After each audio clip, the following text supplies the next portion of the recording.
I love the Wheel of Time.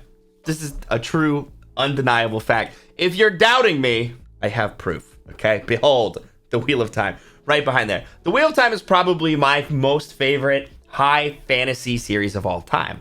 But who am I? My name is Andrew Givler. I'm a YouTuber, booktuber, and fantasy author. And here on this channel, we like to talk about reading, writing, and everything in between. So if you guys like fantasy, come stick around, hit the subscribe button, hit the like button too. We're trying to get this channel partnered, so let's get it up and running. And today, we're gonna talk about the Wheel of Time. Now, I got the idea to talk about the Wheel of Time because they announced that they're going to be doing season 2 of the Wheel of Time show. Season 1 came out. I was very, very excited about it. I have some complaints, some qualms. However, we're not really going to talk about this. What we are going to talk about is what the heck actually happens in The Eye of the World, which is the first book of the Wheel of Time, which is essentially what the first season of the Wheel of Time was trying to adapt. Now, before we dive into this, I want to say two things. One, there will be spoilers for this. So if you haven't watched the first season or read the first book, be careful. I'll try to make it clear when the spoilers happen, and they'll be later, but all the same, viewer beware. Second of all, I don't intend this really as a criticism of the show in any way, shape, or form. Adapting is hard, right? And we've seen that in everything from Game of Thrones to Chronicles of Narnia to The Lord of the Rings. Adapting a written novel into a show is a very, very challenging thing. There's so much information you can fit in a book, especially a book that is this freaking big, all right? It is, my copy, which is an old school copy, is 670 pages. That does include the annexes and indexes and whatever, but you know, it's a hefty tome. All right. I know one of them fell over. I need to get a book. I need more books on my bookshelf. We'll get to that. I want to hold it, feel its power. That being said, I do think that there were some very key elements that maybe were not communicated how I would have done it, and that I feel like you need to know for the universe that's going forward. So let's talk about a few of those things. And my goal here is really just to get you to read the books. If you haven't read the books, you should read the books, and then you can enjoy the show too. Now, the very first thing I want to talk about is what the heck is going on? So if you did not follow the basic summary of like where the world is today, it is a post-apocalyptic magical world. So the world used to be incredibly technologically advanced. It used to be very powerful. And what happened was, through a blending of science and magic, the wizards, the magicians, the Aes Sedai, the scientists, whatever you want to call them, they discovered a source of power, which was coming from the Dark One's prison. Now, they didn't really know much about the Dark One. He'd been imprisoned for as long as anyone could remember. They broke in and set him free.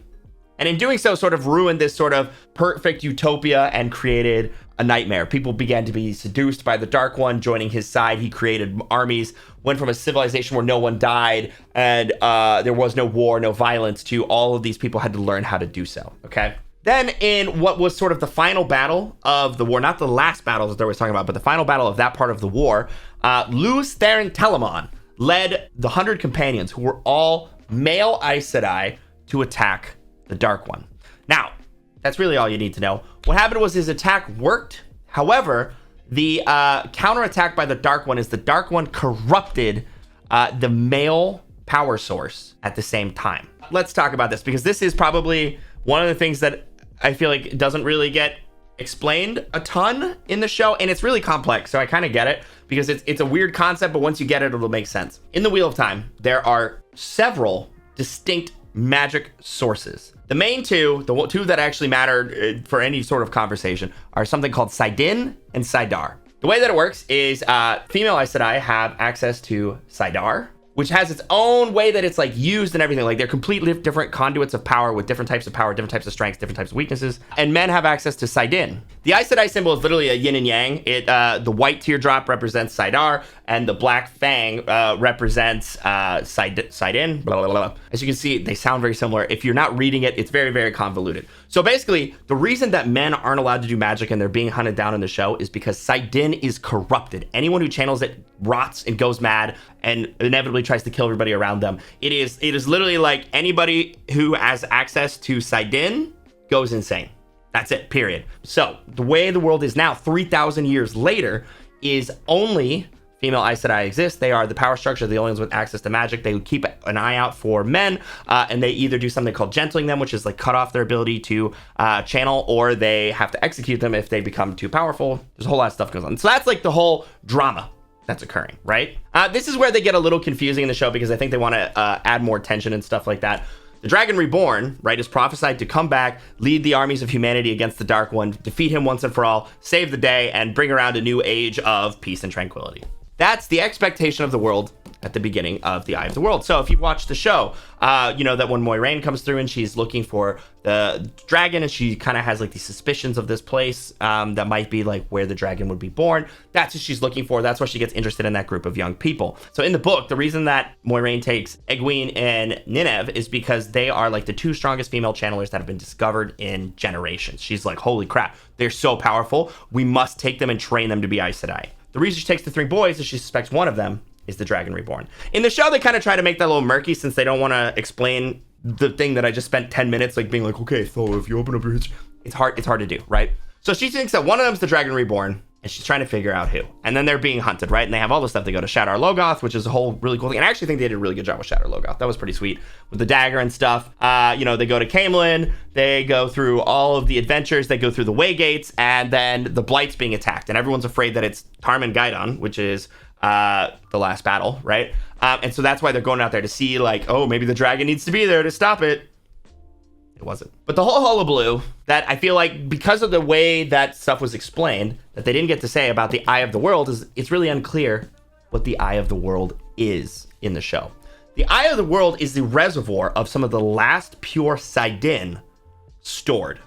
So basically, when everything got corrupted, some of the last male Aes Sedai took some of the Saidin, they cleansed it, they put it in this like container, this pool, and they left it for the Dragon Reborn. And it's actually part of, which is something called the Carathian cycle. We'll get into that another day. But basically, he said the Dragon Reborn would use and claim the Eye of the World, and that would be the sign of who he is. So in the books, actually, all three of the boys are taken there, and they encounter two of the Forsaken, and they battle it out, and Rand ends up just sort of instinctively grabbing it, but it's pure Saidin, so it has no corruption and has no negative effect on him, and he uses it to defeat and fight off two of the Forsaken.